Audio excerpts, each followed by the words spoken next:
Everyone, and welcome to my channel. This is the 52nd part of What If Deku Was Sanji's Reincarnation, My Heroes Reborn. The author of this great fanfic is Emily. Links to them and original story in the description. Chapter 52, An Emotional Battle. Izuku looked at Kota. Kota was still crying. He smiled at Kota. "Hey, you okay?" he asked. Kota nodded. "Come on, we have to find something before we have to do something," said Izuku. Izuku gave Kota a piggyback ride. He jumped off the cliff. Kota braced himself but found that the landing was actually pretty soft. "What are you looking for?" asked Kota. Before Izuku could answer, both of them heard music. The song was very peppy and upbeat. It was in English. Izuku's eye twitched as it was catchy song. That's the name of the song. It's about how the song would get stuck in your head. "What's wrong?" asked Kota. "Why does she do that?" asked Izuku, knowing that it was Aiko. He headed to the song. Thankfully, they managed to find it lying on the ground and the song stopped. "About time," said Aiko. "I was fighting someone," said Izuku. "So everyone's theory about you overcoming the blocks is true?" asked Aiko. Izuku blushed. "It's true," said Izuku. "What's that voice?" asked Kota. "This is Aiko," said Izuku. "She's an AI." "Okay," said Aiko. "Both Mashireo and Toru are fighting lost souls." "Lost souls?" asked Izuku. "That's the name of priestess victims that turned into villains," said Aiko. "I don't know how many are here, so be careful, though with that show I don't think we have anything to worry about." "Wait. I have news you have to give Mandalay," said Izuku. "I know what they're after." "What are they after?" asked Aiko. Izuku told Aiko. "I'll tell Mandalay right away," said Aiko. Soon enough they all got the message. "I have discovered what the villains are after. They're after Katsuki Bakugo," was Mandalay's message. "How do you think Captain Boom Boom is going to react to that revelation?" asked Aiko. "I have no idea," said Izuku. He didn't like that fact that they were after him. Decided to fight a villain they found. Izuku sighed. "Hey Kota," said Izuku. "What?" asked Kota. "You have a water quirk, right?" asked Izuku. "Yeah," said Kota. Izuku looked at the flames not too far away. "We need your help," said Izuku. "My classmates are out there, and I can only get in contact with a few of them." Kota's eyes widened. "I believe in your Kota. I know you can do it," said Izuku. Kota nodded. "Okay, hold on tight, we'll get you back to camp," said Izuku. "Okay kid, this is going to be a wild ride," said Aiko. Izuku took off into the air to get Kota to where he need to go. Meanwhile, with Mashireo's group. "All right. Listen up. This is the info I have on her," said Aiko. "Her quirk is painful rage. She's able to channel her anger into energy that causes pain. Honestly, it sounds like a villain's quirk to begin with, but she actually a tragic figure, to be honest. She wanted to be a hero despite her quirk, channeling righteous fury of the crimes she saw committed to disable her enemies. She occasionally praised for her methods. Unfortunately, Priestess got to her," said Aiko. The crazy woman was clearly laughing at her pain. "I also have a lot of information on her past life," said Aiko. "Her name was Bellatrix Lestrange. She was a very wicked witch who followed a madman. When the madman fell the first time, she tortured a married couple into insanity and was sent to a horrifying prison that drove her even more insane before she escaped after 14 years in a mass escape." "How do you know so much?" asked Ida. "I'll explain another time to Mashireo, you know, past life disclosures and that stuff," said Aiko. Ida nodded. Righteous Fury continued to laugh. You two are much stronger than I thought. I should have known from the information that given by Priestess for you, but you are a surprise," said Righteous Fury. Idea glared at the woman. "Ida, you need to leave," said Mashireo. "What?" asked Ida. "She's after me," said Mashireo. "Besides, it's clear that Mineta and Kota can't handle her quirk." Ida remembered back during the USJ he was tasked with running to warn the other teachers. "Also, it sounds like he has a plan," said Aiko. "I don't know if it will work," said Mashireo. Righteous Fury looked at them. "You seriously thinking I won't attack while you're planning?"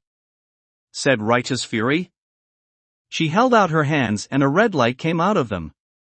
Sure Hokuden," called out Mashireo, sending out his own pink light back. The two lights hit and created a large explosion. "What?" yelled Righteous Fury. "Okay, that was awesome," said Aiko. "The attacks are similar that they can cancel each other out," said Mashireo. "I was warned that you had abilities from your past life," said Righteous Fury. "This just pisses me off more. You got to keep your skills." "My magic is gone. I'm as good a pathetic muggle now. Yet you keep your skills." "I'll be fine," said Mashireo. "Just please be careful," said Ida. "I will," said Mashireo. "I want to kill him. But you three need to die as well," she ranted. She sent out the light towards them. Sure Hokuden," he called out. Once again cancelled out the light with his own emotion-based attack. Ida managed to pick up both Kota and Mineta and run away. "You're not getting away," yelled Righteous Fury. However, that was when the ground in front of her suddenly exploded. It was clear that it was from Mashireo. "I won't let you hurt them anymore," said Mashireo. Thankfully Ida was able to get away. "You think you're so noble, and you're so righteous," said Righteous Fury. Mashireo didn't respond. "People like you don't know about suffering from your past life," growled out Righteous Fury. "You think I don't know?" asked Mashireo. He had issues in his past life. A lot of stemmed from his lack of sense of a direction and his curse, and the combination of the two.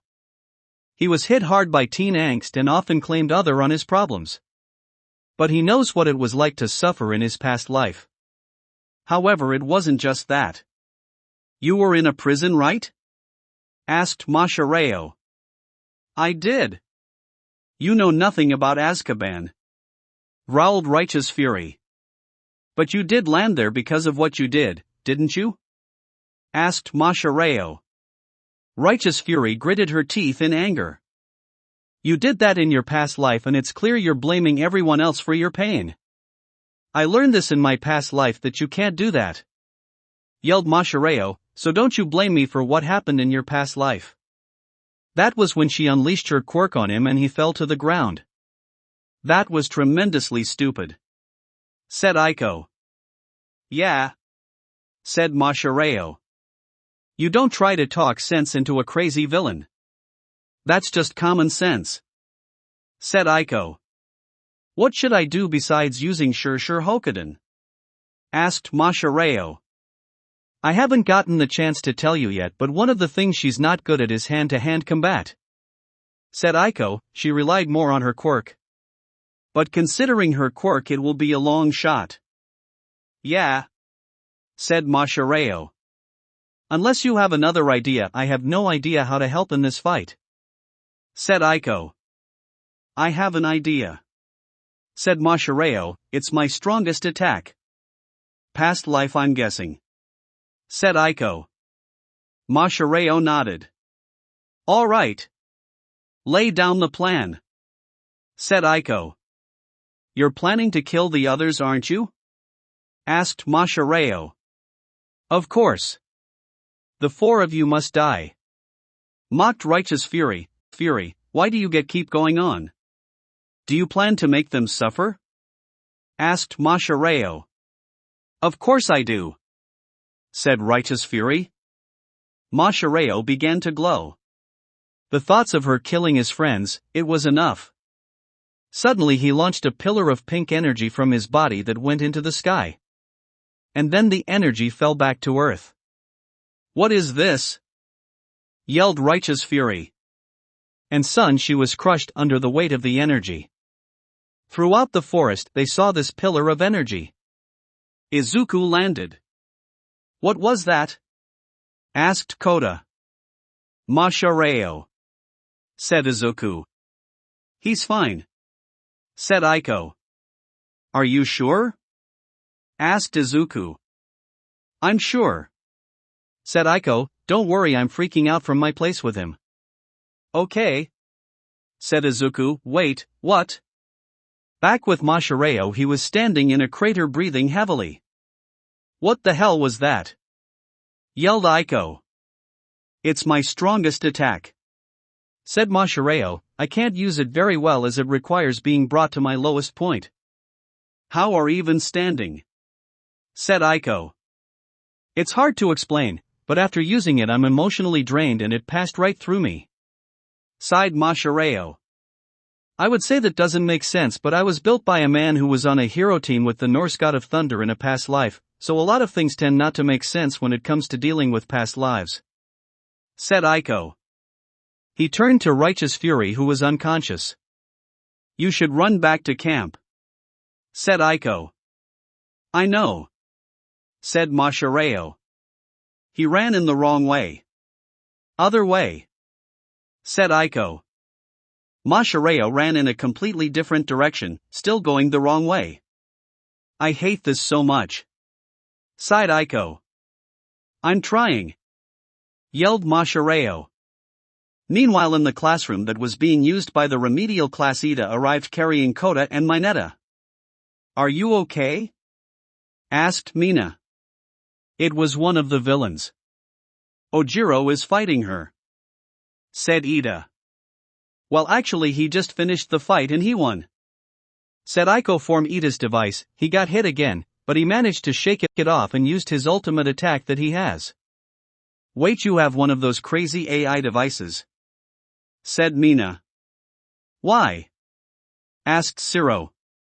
As class representative, it's my duty to make sure that the students are safe, and that means making sure Ojiro doesn't get too lost, said Ida. That makes way too much sense, said Mina. Speaking of which, he might want to go back, to make sure that he doesn't get lost coming back here, said Aiko. He can't be that lost, muttered Vlad King. They both checked the transceivers. Just try to be back here quickly, said Vlad King, knowing it was better for his friend to corral him. I'll be right back, said Ida. He ran out of the room to get Mashireo. Elsewhere in the forest, Priestess was scowling. Great, he just had to be pushed to his limits, growled out Priestess. She didn't consider him a high threat on the level of Hibiki, Momo or Ruji. Izuku was considered a higher level than them. But he was still a threat. I shouldn't be worried about that, said Priestess. I have to focus on my target. Meanwhile, with Toru and Kyoka, they were still facing off against Jack Attack when they saw that attack. Seriously, Mashireo? You have to use that attack, pouted Toru. What? Asked Kyoka, confused. She knew about the green fire and how it was Izuku. Everyone in class knew about that after all, but the pink energy was something different.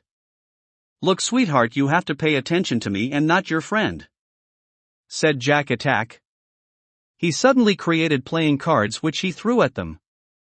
Toru pulled Kyoka out the way and thankfully they all missed.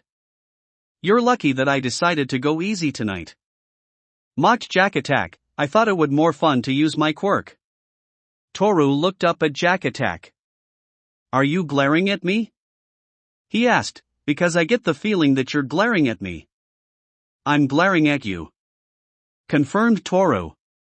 Okay, said Jack Attack. Toru then took out what looked like a bright pink grenade. Jiro! Get out of here, I can handle him, said Toru. But, said Kyoka. Let your auntie Toru handle this, said Toru. You're only a month and a half older than me, said Kyoka with a sweat drop. She tossed the grenadines, which exploded in a fireworks and confetti. If you don't go, just be careful, said Toru. He's nuts, agreed Aiko, and a different kind of nuts too. Kyoka nodded at this. With righteous fury defeated, it was one less villain to worry about, but there were still plenty of villains out in the forest, and who knew what was going to happen, especially since it was clear that Priestess had a specific target. That will be it for this part. I hope everyone enjoyed. If you did, please leave a like and comment if you want part 53. If you want to hear more from me, subscribe. I hope to see you all in the next one.